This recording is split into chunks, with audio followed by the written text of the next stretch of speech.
Hello viewers, welcome back to our YouTube channel. अगर आप एक फार्मेसी स्टूडेंट हैं या आप फार्मेसी में एडमिशन लेना चाहते हैं, खासकर मैं बात कर रहा हूँ डी फार्मा की। अगर आप एक डी फार्मा स्टूडेंट हैं या डी फार्मा करने की सोच रहे हैं या आपने इसी साल डी फार्मा एडमिशन लिया है, तो इस वीडियो को आप ज़रूर देखें, क्योंकि इसमें मैं डी फार्मा की कुछ ऐसी बातें आपको बताऊँगा, कुछ ऐसा बताऊँगा जो अभी के इस टाइम पर डी फार्मा के साथ में हो रहा है, जिसका एक बहुत बड़ा दुष्प्रभाव भी हम स्टूडेंट्स पर, फार्मेसी जो डी फार्मा स्टूडेंट्स हैं उन पर पड़ रहा है। और क्या क्या नुकसान हो रहे हैं डी फार्मा में, ये भी मैं आपको बताऊंगा। तो सबसे पहले हम बात करते हैं डी फार्मा में अब स्टूडेंट एडमिशन क्यों नहीं लेना चाहते, या ये बोल सकते हैं कि स्टूडेंट डी फार्मा क्यों नहीं करना चाहते।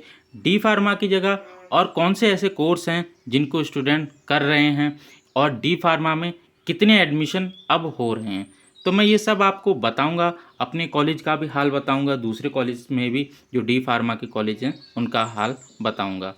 तो चलिए वीडियो को शुरू करते हैं। और मुझे लगता है आप अगर इस वीडियो को पूरा देखेंगे तो आप एक सही डिसीजन ले पाएंगे, या आपने कोई डिसीजन लिया है तो आप उसको सही प्रूफ कर पाएंगे, उस पर खरे उतर पाएंगे और सक्सेस हो पाएंगे उस डिसीजन पर। तो चलिए वीडियो को शुरू करते हैं। सबसे पहले मैं बात करता हूँ डी फार्मा में एडमिशन अब स्टूडेंट क्यों नहीं लेना चाहते हैं। देखिए, डी फार्मा में अब स्टूडेंट एडमिशन ना लेने का सबसे बड़ा यही कारण है एग्ज़िट एग्ज़ाम, जो कि सभी जो 2022 में या 2022 के बाद में जो बच्चे एडमिशन ले रहे हैं उनको एग्ज़िट एग्ज़ाम देना है। तो ये एक सबसे बड़ी प्रॉब्लम है जो कि डी फार्मा के लिए है, और इसी की वजह से डी फार्मा में स्टूडेंट एडमिशन लेना नहीं चाह रहे हैं। डी फार्मा की जगह और कोर्सेस हैं, जैसे बी फार्मा है, उसमें जा रहे हैं अगर उनकी फाइनेंशियल कंडीशन अच्छी है, क्योंकि बी फार्मा 4 साल का है, डी फार्मा से दोगुना महंगा पड़ता है। तो उसमें स्टूडेंट जा रहे हैं क्योंकि उसमें एग्ज़िट एग्ज़ाम नहीं है अभी के लिए। और उसके अलावा अगर स्टूडेंट्स की फाइनेंशियल कंडीशन अच्छी नहीं है तो उसके अलावा वो पैरामेडिकल कोर्सेज में जा रहे हैं, एएनएम जीएनएम कर रहे हैं, या ओटी टेक्नीशियन या डीएमएलटी वगैरह बहुत से ऐसे कोर्सेज हैं जिन्हें वो कर रहे हैं मेडिकल फील्ड के अंदर, लेकिन डी फार्मा को नहीं करना चाह रहे हैं। मैं अपने कॉलेज की बात करता हूं तो मेरे कॉलेज में 60 सीट्स जो हैं अवेलेबल हैं डी फार्मा स्टूडेंट के लिए। और अभी तक के टाइम पे आप ऐसे समझिए, एडमिशन टाइम जो है वो ख़त्म होने वाला है इस टाइम पर, अभी तक मेरे कॉलेज में सिर्फ 21 एडमिशन हुए हैं। और जबकि जब मेरा टाइम था, जब जो मेरा एडमिशन हुआ था, तो इस टाइम तक अगस्त में सीट रही भी नहीं थी एडमिशन के लिए। तो आप समझ सकते हैं कि डी फार्मा कॉलेज का क्या हिसाब है। ये तो थी मेरे कॉलेज की बात। अब अदर कॉलेज भी हैं जो मेरी डिस्ट्रिक्ट में हैं, मैंने वहाँ पे भी स्टूडेंट्स से पता किया, तो वहाँ पर भी डी फार्मा की सीट्स आधी आधी की खाली पड़ी हैं। अगर किसी के पास 60 सीट्स की परमिशन है तो 30 भी एडमिशन पूरे नहीं हो पा रहे हैं, किसी के पास 40 है तो वहाँ 20 भी एडमिशन नहीं हो पा रहे हैं। अब मेरे कॉलेज में, क्योंकि फार्मेसी कॉलेज है, इसके अलावा वहाँ पर नर्सिंग भी है, जैसे बीएससी नर्सिंग है, एएनएम जीएनएम पैरामेडिकल कोर्सेज भी हैं। वहाँ पर इतनी लंबी लाइन लगी पड़ी है कि काउंसलिंग के लिए, अगर 60 सीट, अगर हम उनकी बात करें कि उनके पास अगर 60 सीट्स हैं तो वहाँ पर 150 के करीब में बच्चे लाइन में लगे पड़े हैं अपनी काउंसलिंग कराने के लिए कि हमारा एडमिशन हो जाए। अब आप समझ सकते हैं कि क्या हाल होगा डी फार्मा का। वहाँ पर भीड़ लगी पड़ी, नर्सिंग डिपार्टमेंट हो, पैरामेडिकल हो, कोई भी डिपार्टमेंट हो, फार्मेसी छोड़कर वहाँ पर भीड़ लगी पड़ी है। स्टूडेंट वहीं पर एडमिशन करा रहे हैं, फार्मेसी में एडमिशन नहीं लेना चाह रहे हैं। ये हिसाब किताब फार्मेसी का है। डी फार्मा की बात मेनली मैं कर रहा हूँ, वो भी एक एग्ज़िट एग्ज़ाम की वजह से।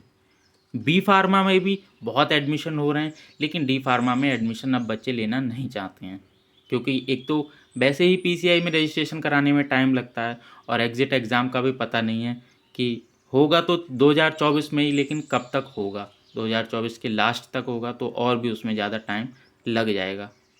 तो ये एक सबसे बड़ा कारण है कि जो डी फार्मा में एडमिशन अब स्टूडेंट लेना नहीं चाहते हैं, और डी फार्मा की जगह वो बी फार्मा कर रहे हैं या पैरामेडिकल कोर्सेज कर रहे हैं, नर्सिंग कोर्सेज कर रहे हैं। वहाँ पर बहुत अच्छी खासी भीड़ है, बहुत अच्छी खासी, मतलब आप ऐसे समझिए जितनी उनके पास स्टूडेंट्स की परमिशन है वहाँ से 2 गुनी ज़्यादा बच्चे वहाँ पर आ रहे हैं अपनी काउंसलिंग कराने के लिए कि हमारा एडमिशन यहाँ पर हो जाए। स्टूडेंट सीट्स भी अवेलेबल नहीं हैं, ऐसे समझिए। और कोर्सेज़ में इतनी जल्दी सीट्स फुल हो जा रही हैं, सभी कॉलेज की बात कर रहा हूँ मैं। लेकिन फार्मेसी डी फार्मा जो है, वहाँ पर कॉलेज सीट भी पूरी नहीं, आधी भी सीट पूरी नहीं कर पा रहे हैं। तो ये डी फार्मा का हिसाब हो चुका है।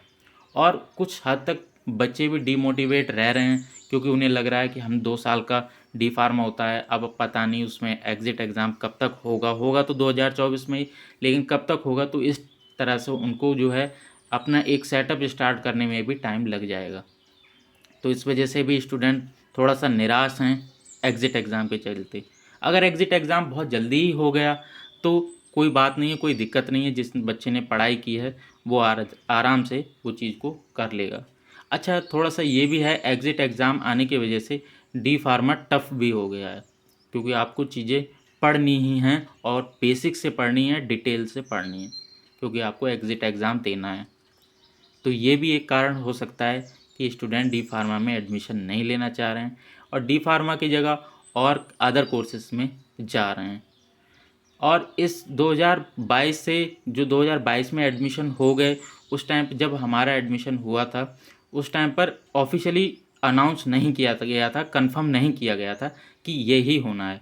हमारे एडमिशन के बाद में जब नोटिस आया था कि हाँ, 2022 में जिन बच्चों का एडमिशन हुआ है उनसे अब डी फार्मा में एग्ज़िट एग्ज़ाम लिया जाएगा 2022 से, और 2022 से आगे अब जो एडमिशन होंगे उनके भी एग्ज़िट एग्ज़ाम होंगे।